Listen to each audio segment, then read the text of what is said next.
இப்ப வரைக்கும் அவளுக்கு விஷயம் தெரியாது. இப்ப சொன்னா கண்டிப்பா ஒத்துக்க மாட்டா.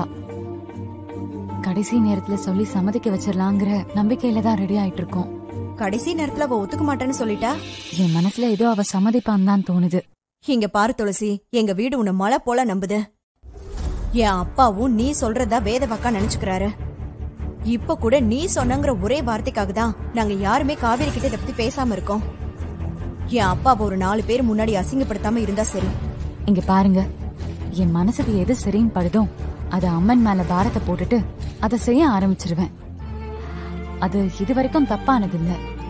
இந்த விஷயத்திலயும் என் அம்மன் என்னை கைவிட மாட்டான்னு எனக்கு முழுசா நம்பிக்கை இருக்கு.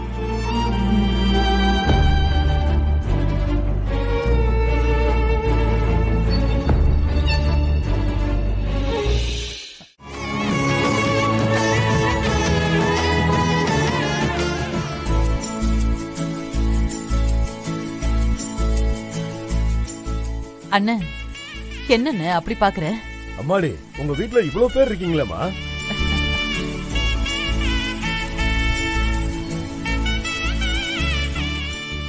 ராசு, உன்னை நினைச்சா எனக்கு ரொம்ப பெருமையா இருக்கியா? என் தங்கச்சிய பெரிய மாளிகையில தான் வச்சிருக்க. அச்சா, என்னோட உழைப்புங்கிறது கொஞ்சம். உன் தங்கச்சி என்னைக்கு என் குடும்பத்துல காலடி எடுத்து வச்சாலோ அன்னையில இருந்து எனக்கு நல்ல நேரம் வந்துருச்சு. அது அப்படியே என்ன மேல கொண்டு வந்துருச்சுல. எங்க வீட்டு மகாலட்சுமில அவ போற இடம் அப்படிதான் இருக்கும்.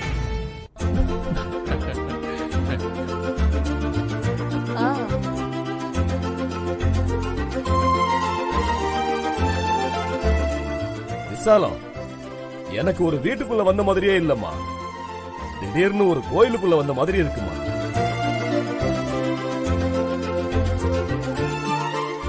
இந்த காலகட்டத்துல யாரும் பெத்த அப்பா அம்மாவையே கூட வச்சுக்கிறது இல்லம்மா. ஆனா நீ உன் மாமியார்ல இருந்து ராசுவோட தங்கச்சி, தங்கச்சி குடும்பம், மக, மருமக, மக, மருமகன்னு எல்லாரையும் வீட்டுல வச்சிருக்கியம்மா. உன் குடும்பத்தை பார்த்தா எனக்கு ரொம்ப பெருமையா இருக்குமா. இவ்ளோ பேரையும் கட்டி தேரை இழுத்துட்டு போற மாதிரி போறிய விசாலாட்சி.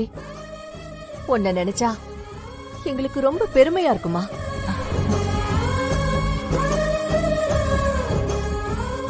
ஆமா, எங்க அண்ணிக்கு எப்பவுமே எல்லாரும் கூட இருக்கணும். 4 பேருக்கு 5 பேருக்கெல்லாம் அவங்களால சமைக்கவே வராது. 10 பேருக்கு 15 பேருக்கு தான் சமைக்க வரும். ஒரு கூட்டமே உட்கார்ந்து சாப்பிட்டாதான் அவங்களுக்கு திருப்தியா சந்தோஷமா இருக்கும். ஆமாமா, அவங்க சொல்றது சரிதான். தோட்டத்துல வேலை பாக்குறவங்க, வயல்ல வேலை பாக்குறவங்க பாரபட்சமே பார்க்க மாட்டாங்க. வீட்டுக்கு வர வச்சு அவங்களுக்கு வயிறார சாப்பாடு போட்டு சந்தோஷமா அனுப்பி வைப்பாங்க. அந்த அளவுக்கு நல்ல மனசு அத்தைக்கு.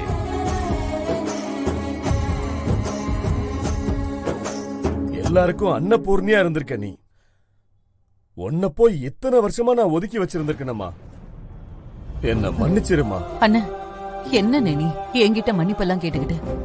மச்சா, சின்ன வயசுல இருந்தே வாழ்க்கையில இவருக்கு இருந்த ஒரே ஃப்ரெண்டு ராசண்ணா மட்டும்தான்.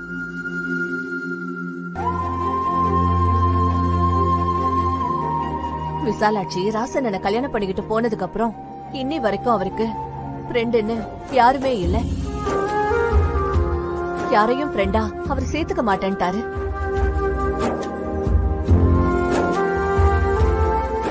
ஒரு ஃப்ரெண்ட் இல்லாம இருக்கிறது எவ்வளவு கஷ்டம். இந்த 2 குடும்பமும் சேர்ந்ததுல அவரோட பழைய ஃப்ரெண்டு கிடைச்சிட்டாருன்றதுதான் எனக்கு ரொம்ப சந்தோஷமா இருக்கு. மச்சா,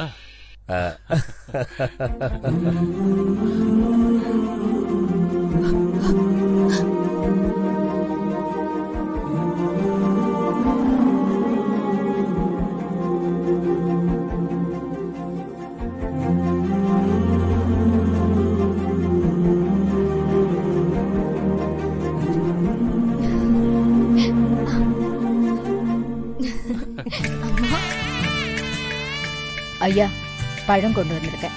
அப்படி வைமா.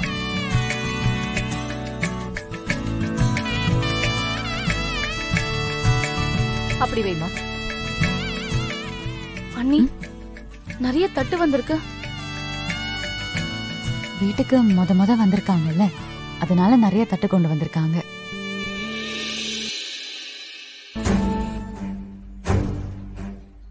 முதல்ல வீட்டுக்கு வரவங்க தட்டலாமா கொண்டு வருவாங்க? அது அவங்க வழக்கமா கூட இருக்கும்ல.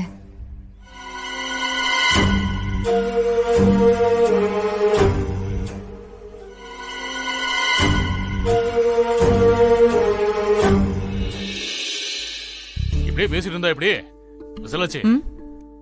உன் அண்ணனுக்காக நிறைய பலகாரம் செஞ்சு வச்சிருக்கல, அதெல்லாம் சாப்பிட வேணாமா? கண்டிப்பாங்க.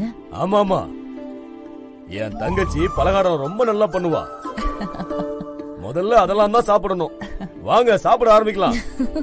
அண்ணா நீங்க உட்காருங்க, நான் எடுத்துட்டு வரேன். அப்படி உட்காருங்க. உட்காருங்க. துளசி உட்காருங்க. இதோ வரேம்மா. அது என்னன்னா, இந்த பலகாரத்துக்காகவே வீட்டோட மாப்பிள்ளையா இருக்கலாம். அப்படியா? நீங்களும் வீட்டோட மாப்பிள்ள தானா? நானும் வீட்டோட மாப்பிள்ள தான். அப்படியா? வாழ்த்துக்கள். எத்தனை வருஷமா வீட்டோட மாப்பிள்ளையா இருக்கீங்க? கல்யாணம் ஆனதுல இருந்து இங்க தான் இருக்கேன். அப்படியா? நானும் அதேதான். இவர்தான் எங்க அக்காவோட ஹஸ்பண்ட், என் ஒரே மாமா. வீட்டோட மாப்பிள்ள. இப்ப கேட்டாங்களா? சாரி. முருகன் நல்லா இருக்கா? நீங்க கண்டினியூ பண்ணுங்க. வாங்க போலாம். வரேன். மா